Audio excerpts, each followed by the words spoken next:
The African Continental Free Trade Area Business Forum brought together the private sector from across the continent with the sole aim of accelerating the world's largest free trade area.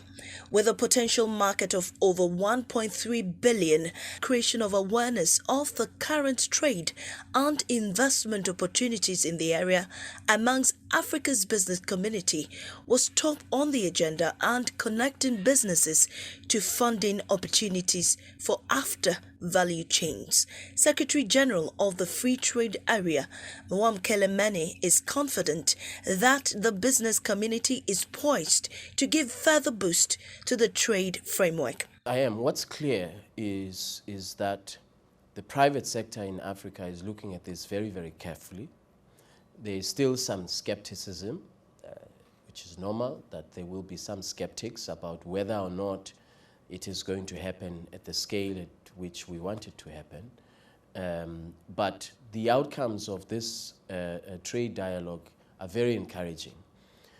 The automotive sector, fully engaged and wants to move quickly on the establishment of regional value chains across the African continent.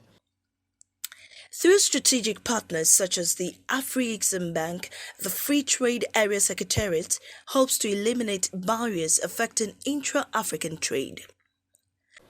42 currencies on our continent. The cost of currency convertibility is $5 billion a year. We have to do something about that. That's why working with AfCFTA, we have established the Pan-African Payments and Settlement System, so that if you are in Accra, your counterparty is in Nairobi, you don't have to buy the dollar or any other third currency to transact with your counterparty or to pay for the goods that you are exporting, that you are importing. So payments has proven to be a significant constraint to boosting intra-Africa trade because of the cost. That is why the Pan-African Payments and Settlement System is an interim solution. I'm saying interim in the absence of a common currency, which one day I know the African continent will have. You are now going to be able, through the Pan-African Payments and Settlement System, you are now going to be able to trade with your local, your counterparty using local currency. You are on the digital platform. You transact in Ghanaian cedi. Your counterparty in Kenya receives the cedi, the transaction amount in Kenyan shillings. So we are eliminating the need for a correspondent bank in another part of the world to be the middleman. But don't you concede that if we had a single currency, that would have addressed the challenge? You were speaking about that on Sunday, pointing out some of the challenges and how difficult it will be at this time to implement a single currency regime. What's that big hindrance in the way of many of the member states participating in this free trade area? There is already a decision. Going as far back as the establishment of the Organization of African Unity, there's a very clear decision that Africa must have a common currency. However, getting there is difficult because you have to have macroeconomic convergence. We know from the experience of Europe, Greece, Portugal, when they were experiencing sovereign debt crisis, when they were not able to exercise monetary policy because it is centralized. So you have to get to that point where everybody, all countries in Africa, are on the same macroeconomic policy stance, convergence criteria on, for example, on GDP to debt ratio, on government deficit to GDP ratio.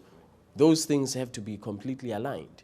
And if they are not, it's impossible to have a common currency. So that's the work that has to be done. But is the private sector ready to leverage on the African Continental Free Trade Area? I think we are in a position. I feel like we're underutilizing the capacity and the skills that we do have. I was glad to hear with the lady from MTN and also from Coca-Cola, them saying how it's actually even doable. For example, Coke now just mentioned that, for example, for fruit, simple thing like fruit, instead of getting it from South America and getting it from other China entities in terms of flavor, how we could have it within countries like throughout Africa, and that would be obviously building, like it'll be building our economy, it'll be building our skills, it'll be building so many other industries. Only issues that we have obviously is still infrastructure, which we're still far to go, but we do have the capacity. We just need to just all come together and just, yeah. And what's your expectation from the business community, the private sector? Private sector needs to just get on board in terms of support, right? Private sector needs to be more open to support, more open to helping. Like, sectors cannot act in thin silos. We need to start working together for a bigger initiative, which is quite possible. For example, there's a suggestion that we could, like as private sector, have a pilot study to see if, for example, we need to travel certain products across even borders, how we can do that by keeping costs minimum. So private sector needs to come on board with that. Well, in my opinion, the fact that you even have both policy leaders and business people gather here in such numbers, to me is an indication that there is an acceleration somewhat. People are beginning to draw towards the conversation and to understand the importance of what we all seek to achieve. And I think once again we are reiterating the fact that the Africa Continental Free Trade Area implementation is not just limited to policymakers or decision leaders, being the political leaders, but also private sector needs to play a crucial role. So to me, even having a business forum dedicated to private sector involvement is an acceleration. So going forward, what's your expectation from the private sector? I think in one of the submissions made, it is clear that policymakers are doing their best. Like the AfCFTA Secretary General mentioned, they are putting in place all the policies, the reforms and everything that needs to be done. It is time for private sector to take charge of the market, because as we all say, states do not trade with each other. It is private sector that trades. And so if we don't ensure that private sector takes charge of this continental free trade agreement, we are not going anywhere, because they are the ones that needs to understand the importance of this to the continent and then also to the people of Africa at large. So I think at this point the private sector owes Africans a dedication and a commitment to ensuring that this thing works. And by dedication and commitment, I would say owning the process and ensuring that they take advantage of the policies that have been put in place and then start trading. Our various African governments must make it an intention that you want to empower the indigenous African entrepreneurs, i.e. the indigenous Ghanaian entrepreneurs, so as to be able to give them the enabling environment to compete. Otherwise, I will use cocoa for example. If you open doors and you create policies that protect the multinationals, they have access to capital.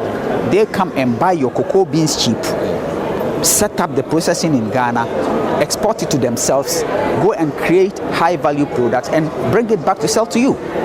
Whilst, on the other hand, you make it almost difficult and impossible for the local Ghanaian entrepreneur who doesn't